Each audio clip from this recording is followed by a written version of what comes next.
তিন ব্যক্তির জন্য জান্নাত হারাম।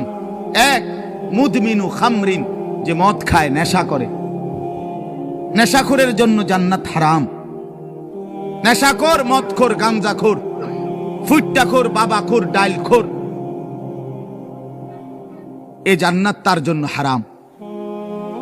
দুই নাম্বার হলো আকুল ওয়ালিদাইন, পিতা মাতার অবাধ্য সন্তান, মা বাপকে যে কষ্ট দেয়, মা বাপকে যে নাফরমানি করে, মা বাবার যে অকৃতজ্ঞ, মা বাবাকে যে জুলুম করলো, মা বাবার হক আদায় করলো না।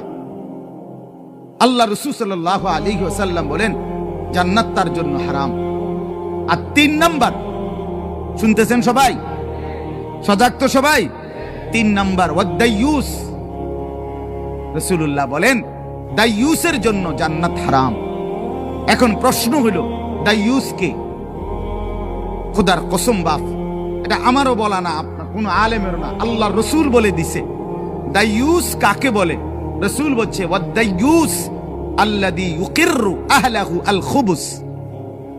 দাইয়ুস বলা হয় ওই পুরুষকে, ওই ব্যক্তিকে যে তার স্ত্রী সন্তান পরিজনের জন্য গুনাহ, অশ্লীলতা, নাফরমানিকে স্বীকৃতি দেয়, মেনে নেয়, গ্রহণ করে নিছে।